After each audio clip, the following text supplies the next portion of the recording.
Praise the lord, హల్లెలూయా. దేవునికి స్తోత్రం. ప్రభు పరిశుద్ధ నామానికి మహిమ కలుగును గాక. మరొకసారి ప్రియులారా, నూతన సంవత్సరంలో రెండవ దినం ప్రభు తన ఉన్నతమైన కృప ద్వారా మనందరిని నడిపించాడు. ఎంత గొప్ప అద్భుతం! నిజంగా మనమెంత శ్రేష్ఠులము, ధన్యులం. అందుని బట్టి దేవుని పరిశుద్ధ నామమునకు సమస్త ఘనత, మహిమ, ప్రభావములు చెల్లిస్తూ ఉన్నాను.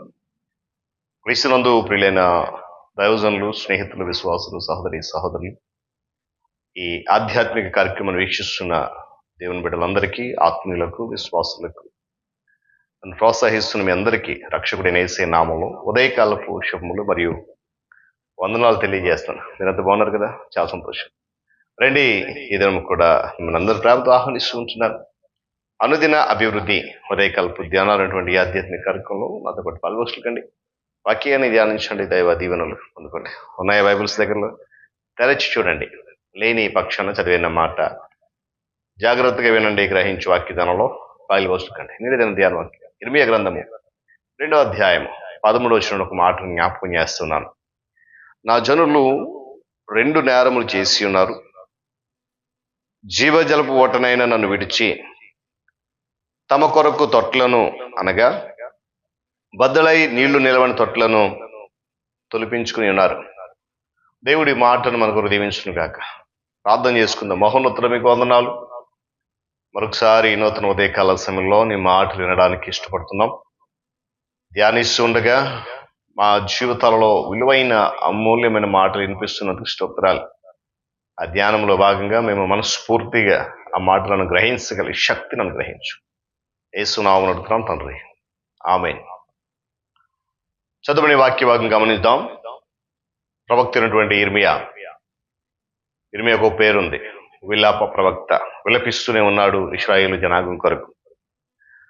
దేవుని పక్షాన్ని నిలబడి దేవుని ఆశీర్వాదాలు పక్క ప్రకటిస్తూ, దేవుని ఉగ్రత ఏదైతే ఉందో, దేవునికి అవిధేయత అయినటువంటి బిడ్డలు ఎలా జీవిస్తూ వారందరినీ కూడా హెచ్చరించేటువంటి ప్రవక్తగా, వారందరూ దేవుని కొరకు మార్పు చెందాలని ఎప్పుడు కూడా విలపిస్తుంటాడు.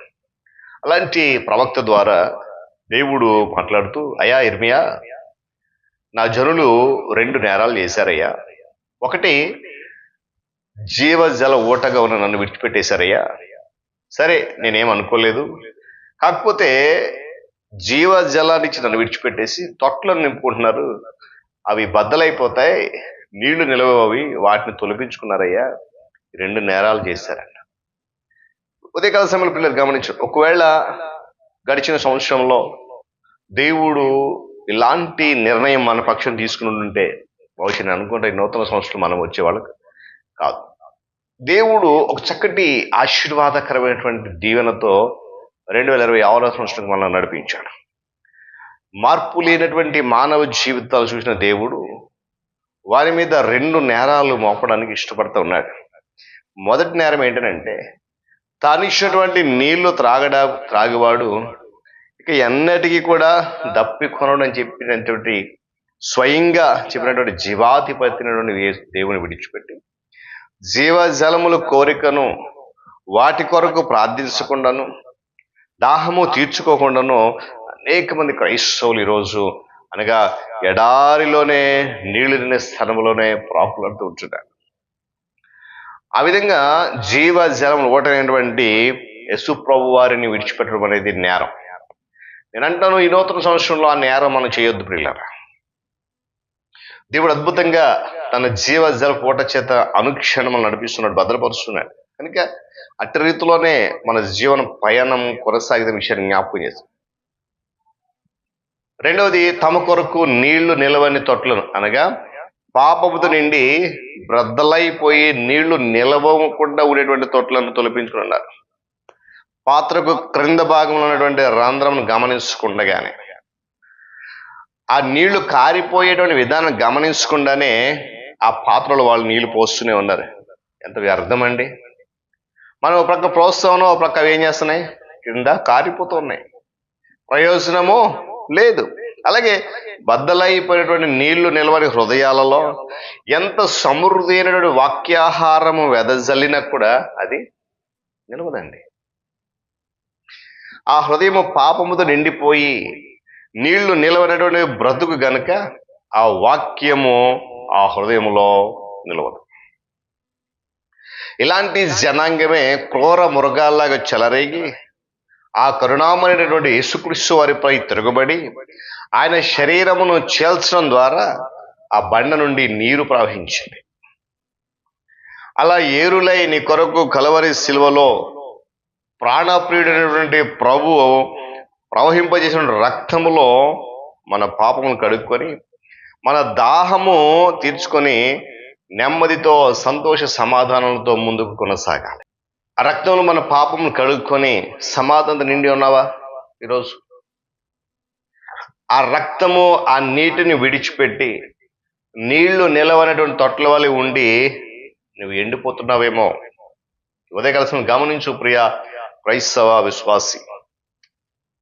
ఈ క్షణంలోనైనా మనం పశ్చాత్తాపడాలి. ఉదయకాల సమయంలో మన పాపపు తలంపుల కొరకే ఆయన తలపై ముళ్ళ కిరీటం మొత్తపడింది. మన ఘోరమైన పాపపు నడకల కొరకే ఆ ప్రభువుని పాదాలలో మేకులు దిగొట్టబడ్డాయి. నువ్వు ఏ స్థలాలైతే ముట్టకూడదో, ఏ పనులైతే నువ్వు చేయతగదో అవి చేసినందుకే ఆయన సుకుమారమైన హస్తాలలో ఆ భయంకరమైన శీలలు బిగించబడ్డాయి. ఏ నేరం చేసావో తెలుసా? నువ్వు జీవ జలముల ఓటైన క్రీస్తుని విడిచిపెట్టేస్తున్నావేమో. నీ పాప పడకల కొరకే ఆయన ప్రక్కలో ఏమని కడుదూని యొక్క ప్రక్కలో ఘాటైనటువంటి బల్లెపు పోటు, అరికాలు మొదలుకొని నడిరెత్తు వరకు కొంచెమైనను స్వస్థత లేనటువంటి నీ జీవితాన్ని మార్చడానికి, నీ జీవితాన్ని స్వస్థపరచ నిమిత్తమైన రక్షకుడైన క్రీస్తు ప్రభువు శరీరం అంతా కూడా దున్నబడి గాయపరచబడింది. ఈ అద్భుత సత్యాన్ని ఎరిగిన నీవు, ఈ అద్భుత సత్యాన్ని గ్రహించడు నీవు కన్నీరు కార్చి పశ్చాత్తాపంతో ప్రార్థించడం ద్వారా ఆ దున్నబడిన శరీరంలో ఒక విత్తనమై పడి మొలకెత్తి ఎదిగి ఫలించాలనేది పరలోకపు సావుదంలో నీవు జీవనము గడపాలని తన ప్రాణం కన్నా మిన్నగా నిన్ను ప్రేమించిన ప్రభు యొక్క వాంఛి అన్నది. ఫలించగలమా మరి ఈ సంవత్సరంలో? దేవుని బిడ్డలు గమనించి నీ మాట వింటుండగా పరిశుద్ధాత్మ దేవుడు నిన్ను నన్ను ప్రేరేపించగలిగితే, మన హృదయాలను ఆయన కదిలించగలిగితే, మన పాప స్థితిని బట్టి ఆయన సాన్నిధ్యంలో ప్రణమిల్లుదాం, ఆయన సన్నిధిలో ప్రార్థించుదాం. ఆ ప్రభు మనం క్షమించి మనల్ని విమోచించు. కనుక ఆనాడు ఇశ్రాయేలు ప్రజలు ఇర్మియా కాలంలో చేసినటువంటి నేరములు నేడు మనం చేయొద్దండి. జీవ జలం ఒకటి అయిన ప్రభుని విడిచిపెట్టొద్దు. ఒకవేళ ఆయన మన మీద నేరము మోపితే ఆ నేరం నుండి విడిపించే నాదుడు ఎవడకు లేడు కదా. కాబట్టి పిల్లరా, నూతన సంవత్సరంలో ఒక దినం గడిచిపోయింది, 2 దినాలకు వచ్చేసాం. ఇలాంటి నేరరూపితమైనటువంటి నేరపూరితమైనటువంటి ఆలోచన హృదయం మనలో ఉంటే పరిశుద్ధాత్మదేవుడు వాక్యం గదిస్తున్న మాట, విడిచిపెట్టే ఆ నేరాన్ని, ఆ నేరాన్ని ప్రక్కకు వచ్చేసాయి. జీవజలం ఒకటైన ప్రభు దగ్గర రా.